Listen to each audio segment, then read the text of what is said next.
The following is a Comfortably Zoned Radio Network production. Yo, Philly, how you's doing? Welcome to Philadelphia Baseball, past, present, and personal. I'm Bill Cachetis, your host on the Comfortably Zoned Radio Network. This weekend, the sleepy little village of Cooperstown in upstate New York will be the focus of baseball fans across the country as the National Baseball Hall of Fame will be inducting 6 former players.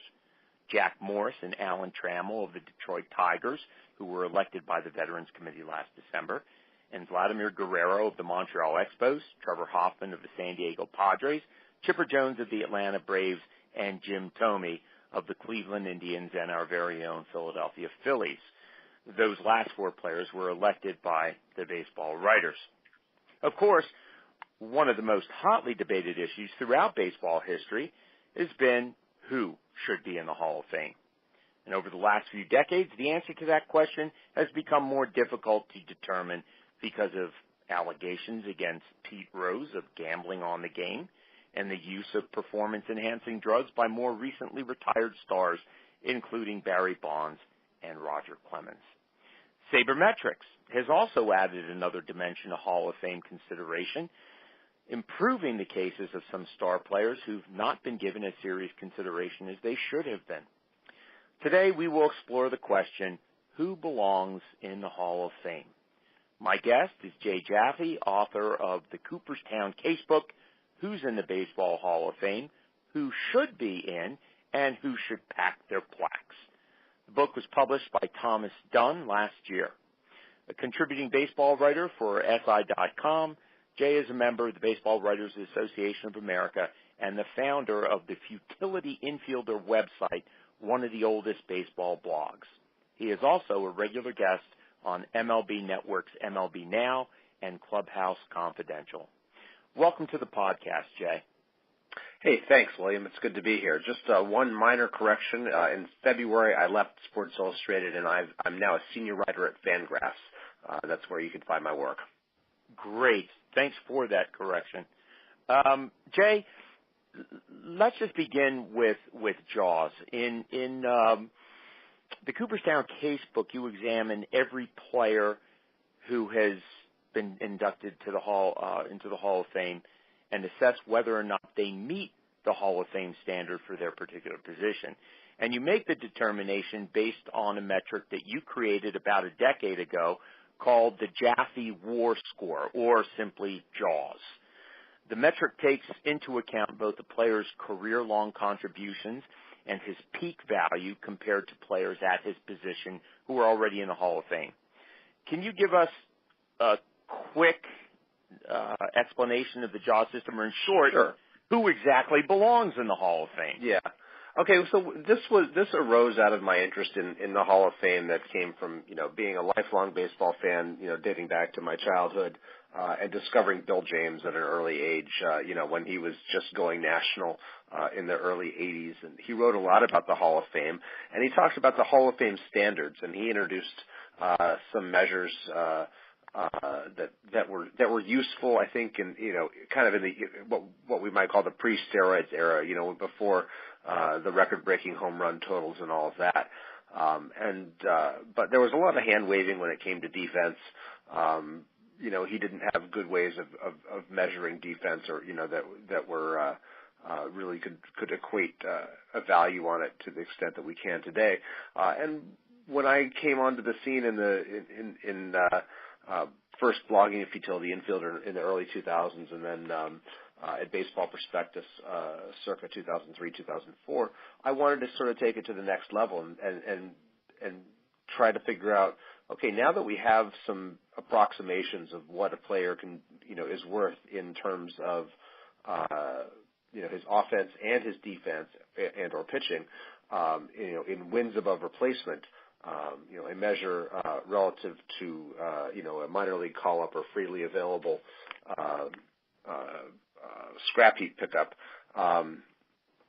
we've got a constant that can account for the wide variations in scoring that have occurred over a century plus of baseball. The high-scoring eras like the 1920s and 1930s, for which the Hall of Fame is absolutely, littered with, and also the more modern, so-called steroid era with its high home run totals, and then, the dead ball era and the early 60s when scoring was low and things like that. So just having wins above replacement, which you can estimate a player's offense, his base running, his defense,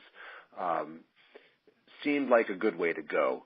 And after evaluating this, I decided that, it wasn't appropriate just to depend solely on career totals, but that peak totals, which I had originally defined as a player's best 5 consecutive years, and then moved on to his best 7 years after studying the issue a little bit more closely, helped to account for a lot of players in the Hall of Fame. Guys like Sandy Koufax and Ralph Kiner and Hank Greenberg are there not because they stuck around for 20 years, but because they had, somewhere between 5 and 10 just amazing years, in shorter careers. And I think that there are a lot of guys that describe that. And I think some of the ones that I know you've written about certainly makes sense, including Dick Allen.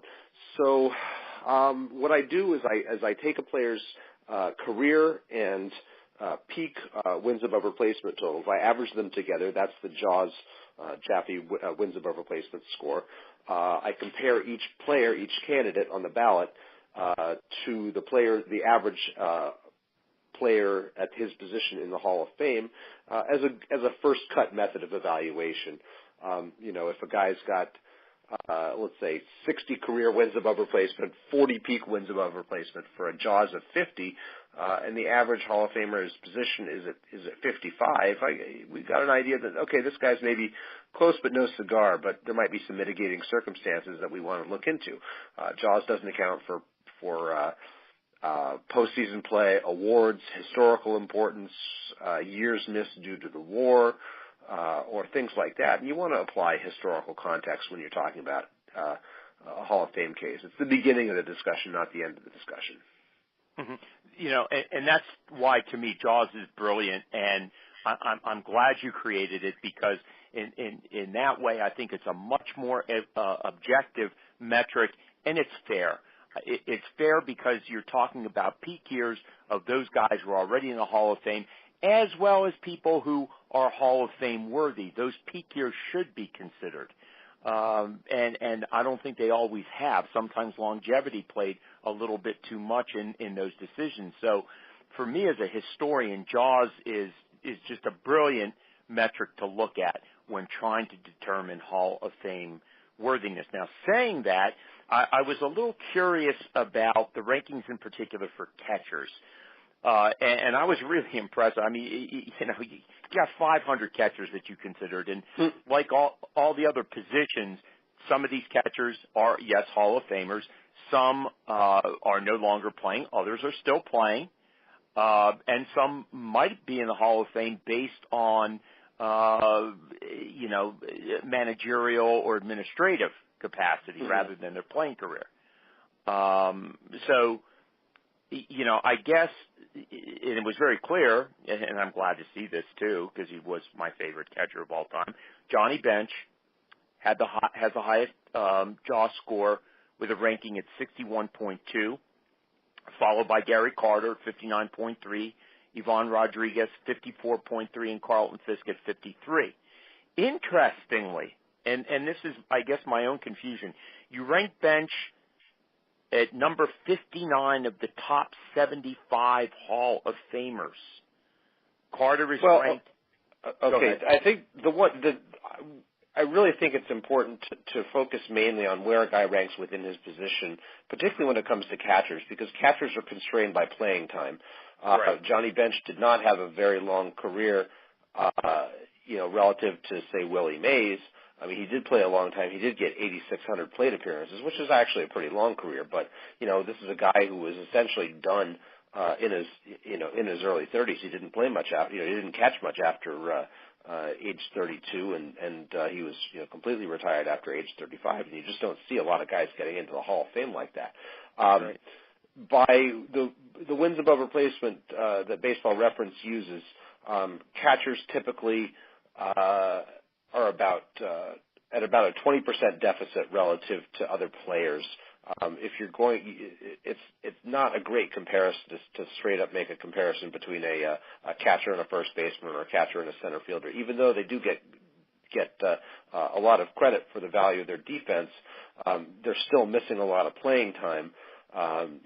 Most catchers I think are probably playing about 120 games a year.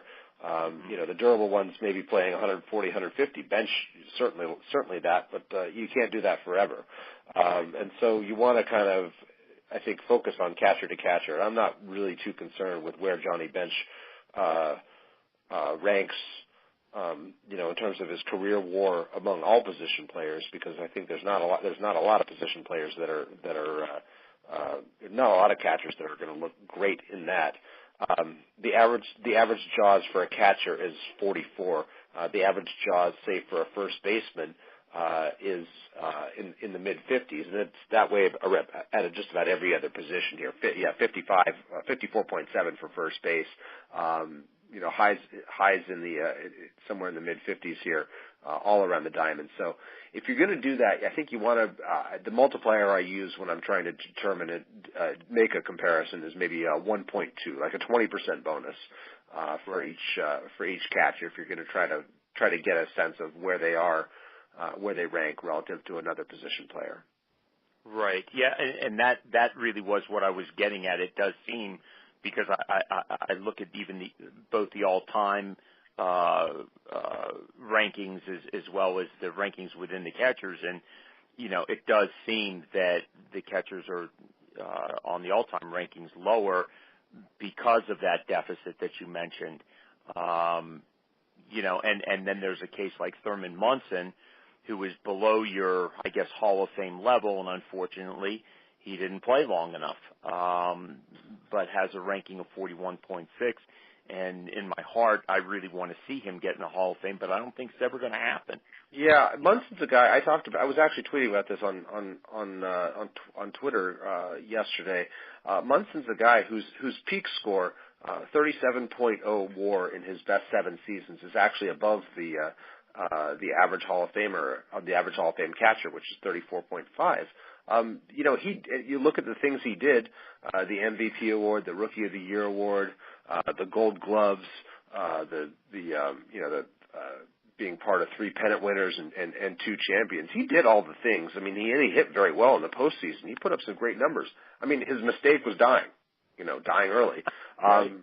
It's, I think, under the circumstances, I think Thurman Munson, has done enough to merit a spot in the Hall of Fame. I don't think you can really hold the fact that he, died in his early 30s against him. I mean, we voters make those kind of allowances all the time, or they were making them all the time for players from the early 20th century. Addie Joss comes to mind. He didn't even get his 10 years in. Ross Young's, both of those were Veterans Committee selections, and not necessarily the strongest Veterans Committee selections either. But I think, Thurman Munson is head and shoulders above both of those guys in terms of what he accomplished, and would merit a spot in the Hall of Fame. I think the problem, that he faces, and then also one of his other contemporaries who I've touted fairly highly, Ted Simmons, is that they come from an era that already has 3 Hall of Fame catchers in Bench, Carlton Fisk, and Gary Carter, and some people think that's enough. But as I try to show in the book, there are eras that were particularly saturated with players at a certain position, a golden age for a certain position, and it doesn't always even out. Well, that point, Jay, segues nicely into my next player, who is Dick Allen. Now, even though he played 155 more games at first base than he did at third base, you rank him among third basemen, and his JAWS score is 52.3. Now, interestingly enough, he's going to fall in a ranking of 17, whether he's ranked as a third baseman or he's ranked at a first baseman. He's coming across as 17, number 17 in both of those, because I looked at the rankings. And don't get me wrong, I love that you rank Mike Schmidt number one with an 82.8 JAW score, my favorite player of all time. But why rank? Just curious, why rank Allen with third baseman? So the way it works is a player is classified at the position where he had the most value, which may differ from where he played the most games. Ernie Banks is classified as the shortstop. Dick Allen is the third baseman. Rod Carew is the second baseman. Within WAR, there's what's called a positional adjustment that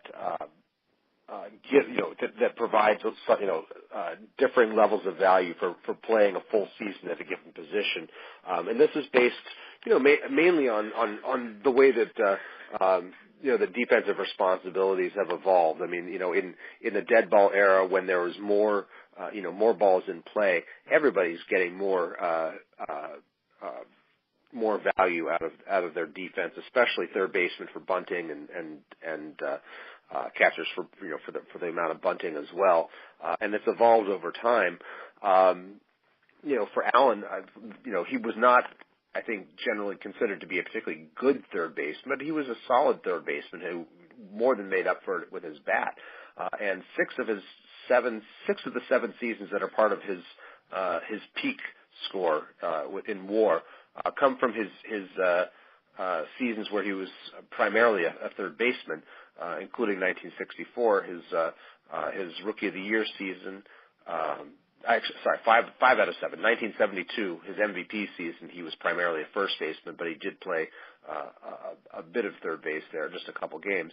But if you go to a Players Baseball reference page and you sort his seasons by WAR, you can get a feel for why it is. For Allen, it's 64, 66, 65, 71, and 67. He's primarily a third baseman, and that's where he had a greater impact in terms of his total value. Either way, it's not that big a deal. And when I also publish the aggregates for corner infielders, because there's some guys who moved across the diamond, and for middle infielders, and for outfielders in general, guys who moved all around. So in the end, it probably doesn't make a ton of difference, but to me, it's easier to start at a given position and work from there. Yeah, clearly you show that he belongs in the Hall of Fame, and I think the other metric that really stands out with him now historically is the OPS plus. I mean, from 64 to 74, the OPS plus of 156, that ranks him among the top all time. So, this is a guy that definitely has got to get into the Hall of Fame. But there remains the question of Rule 5, which has been manipulated time and again throughout the history of Hall of Fame voting. In fact, another book I really love was Zev Shavitz's Cooperstown Confidential. Confidential, yeah. He points out that the Hall contains, as you know, drunks, adulterers, racist, gamblers, cheaters, and liars. But occasionally, the writers do invoke the morality clause, the Rule 5 clause, to prevent the inclusion of gamblers like Shoeless Joe Jackson and Pete Rose, or difficult personalities like Dick Allen. Shavitz concludes that Rule 5 should be eliminated. Now, we're getting off the metrics here. I think I know what your answer is going to be, but what do you think? I'm not a big fan of the so-called character clause. I mean, I think when you consider that it was put in place by a guy who spent a quarter century upholding the game's ban on players of color, namely Commissioner Landis, you can write that on a roll of toilet paper. It's one of those things that really, I think, until the guys connected to performance-enhancing drugs hit the ballot, was rarely used, at least publicly, in conversation in a way that was an argument against voting for a player. I did a lot of research on this for the steroids chapter in the Cooperstown Casebook, and there just weren't many places I could find it. I mean, Shoeless Joe Jackson was banned for life. Pete Rose was ultimately banned for life, the rule doesn't really apply to them under those circumstances because they're not even eligible to be on the ballot. Dick Allen, I didn't find examples of voters actually using that, but I will say that, the things that had an impact on his career, the racism that he faced and that obviously made life difficult for him, and the drinking, that I think had an impact, particularly on his longevity. The Hall of Fame is filled with white guys who got the benefit of the doubt for shortened careers due to their drinking. Hack Wilson comes to mind. Mickey Mantle, any one of a number of these guys. Dick Allen did not get the benefit of that doubt. But I thought it was very interesting when I went back and looked at what his managers said about him, even the ones who had repeated difficulties with him, both in Philadelphia and elsewhere. Craig Wright did some great research on him.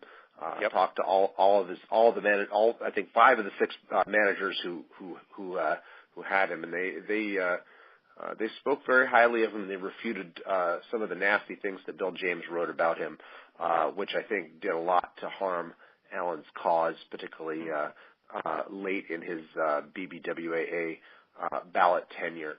And I tried to cover all those bases when I wrote about him for the casebook. I saw a lot of the research you did about what happened in Philadelphia, the Frank Thomas incident, and things like that.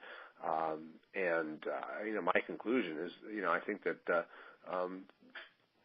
Allen got the shaft, and the Phillies had no idea how to handle a black player in that day and age. I mean, sending him to Little Rock, Arkansas, where Orville Faubus threw out the first pitch. I mean, jeez, that's about as insensitive as you can get. Once you put his career in context, I think Dick Allen stands out as a guy who, should be in the Hall of Fame. And I don't think you can ding him for the character stuff that writers did. I mean, just the condescension that writers had when it came to, calling him Richie throughout his career when he asked to be called Dick I think that tells you all you need to know about the paternalism of the middle-aged writers who ended up having to vote, voting or not voting for him for the Hall of Fame. Absolutely.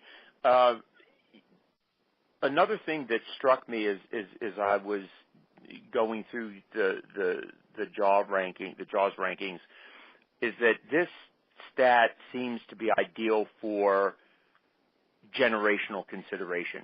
I mean, you've already alluded to the steroids, folks. You have to, I think, consider that era of time on the merits of that era and the surrounding circumstances of it. There's also the issue of quantity when it comes into, which you've already alluded to. There are twice as many teams and twice as many players today than in the 1950s. Should there also be twice as many players being elected to Cooperstown?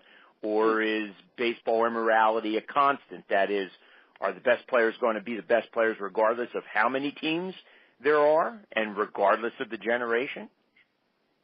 Yeah, that's a lot to cover in the answer to one question. But in the book, what I did, I looked at the historical levels of representation, players per team, Hall of Famers per team per season, and for representation purposes, any player who plays a single game for a team is considered as having played that year when it comes to the Hall of Fame, when it comes to getting your necessary 10 years of eligibility.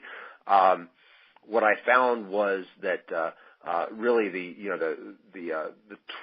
20s and 30s were overrepresented. Averages above 2.5 to 3 players per team per season, and it really drops off below 1.0 player per team per season. And by the time you get to the 90s, and some of that's still getting filled out by the elections and eventually the Veterans Committee elections, but the take-home is that you go all the way back to 1969. From 1969 onward, levels of representation in the Hall are much lower than they were for players going back further. And I think that there is a whole, dozens of players missing in terms of, an adequate level of representation. A lot of guys from the 70s and the 80s, guys that we still talk about, Whether it's Keith Hernandez or Dick Allen or Bobby Grich and Lou Whitaker, guys like Ted Simmons, or guys like that. There's a whole strata of players from the 70s and 80s who are missing from the Hall of Fame, and it would be those guys if we were living up to historical levels of representation. Now, the steroids issue is, I think, is a bit of a thorny problem. I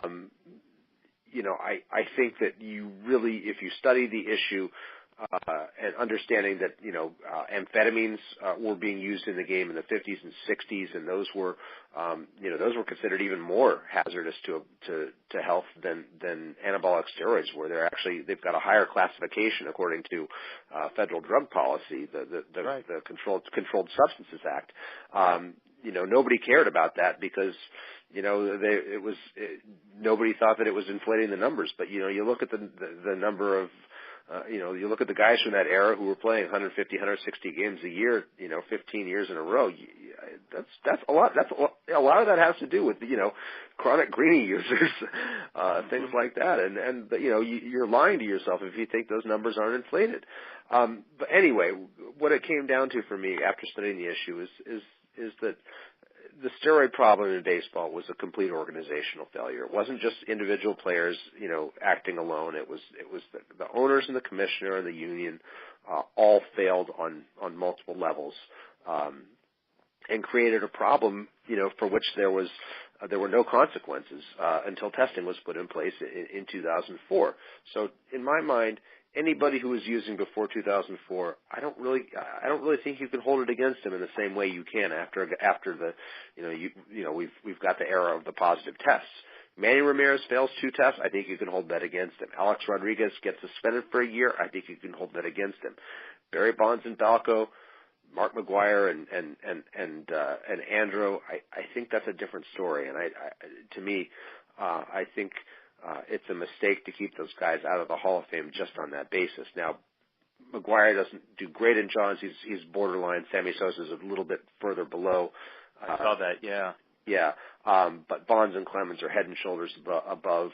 I've advocated for their election. I think people go either way on Sosa and McGwire, and I could certainly live with it. But I think that if you draw a line between the Wild West era, as I call it, and the testing era, to me that's the most sensible way to handle it. And I think we will see lower levels of representation from this era because of the steroid stuff and because of I think the polarizing nature of the debates that have come out of that. But we should be still recognizing the best, and I think it's very tough to get past the conclusion that even before they used the drugs, that Roger Clemens and Barry Bonds were some of the best ever to play the game.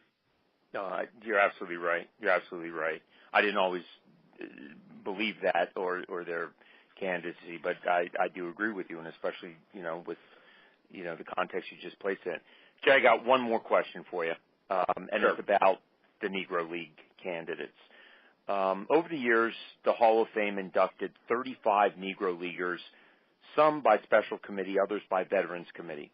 In 2006, the Hall of Fame permanently closed the door on Negro League inductions, but last summer, after it was brought to the attention of the Hall's board of directors that white players and executives, as far back as the 19th century, have remained eligible for consideration, the Hall made Negro Leaguers eligible again. However, there's still a catch. Negro Leaguers and others from baseball history who made their most significant contribution before 1950 can be considered just once every 10 years. Since Negro Leaguers have not been honored by Cooperstown at anywhere near the same level as white players, how, in your estimation, can the Hall of Fame correct the situation? Well, I think that the committee that voted 17 players in 2006 did a pretty good job. I'm not an expert on the Negro Leagues. I think that there are still probably a handful of players that might be worthy of a further look. I don't know that we have that. I'm certainly not the one to be spearheading that effort.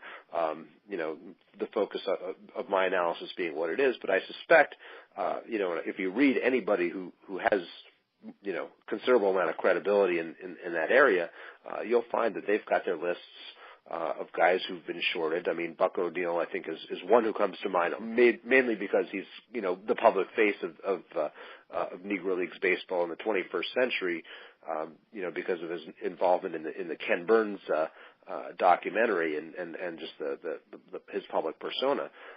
But I don't know that he was necessarily the best of those guys that have been slighted. I do know that there are two guys who have really slipped between the cracks, one of whom I wrote about at length in the book, and the other whom I think I probably need a little bit more convincing myself, Don Newcomb and Minnie Minoso.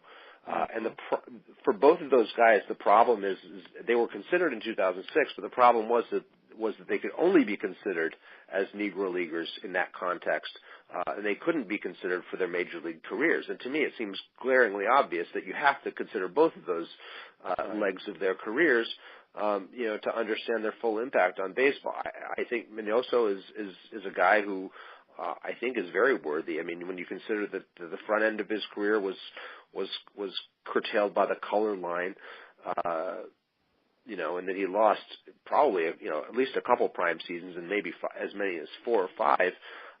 The confusion about his age is certainly, one of the tougher issues to resolve. You can go with any one of 4 dates and have some historical backing on it, anywhere from, I think it's 1922 to 1925 for his birthday, and that makes a bit of a difference. And then on the back end, his cameos in 1976 and 1980 really messed up his clock on the BBWA ballot, such that by the time he was on the ballot, you had people who had no familiarity with his career passing judgment on him in a way that I think was, particularly inequitable. So I would love to see Minoso get in. Don Newcomb is the other one. And I think that he deserves a closer look, too. I don't think he lost as many years to the color line, but he certainly lost some and was a top-flight pitcher, for the Dodgers in the 50s, and a very interesting character as well. And I think those two are particularly ill-served by the rules in place. But I do think, and I was actually, I made us think about this myself at the winter meetings press conference for the last of the early era committee ones, the about the Negro Leaguers not being considered. I think that it's something that the Hall really needs to do. It doesn't have to be. You don't have to put 10 of them on a ballot, but if you've got 10 people on a ballot from the pre-integration days, I think you'd like to see at least a couple of those be Negro Leaguers for consideration. There's a gentleman that I had the privilege of meeting and talking with at length when I first went into baseball writing, by the name of Gene Benson, and he played for the Philadelphia Stars. And because of the poor statistics keeping, we'll never know, exactly what his performance was.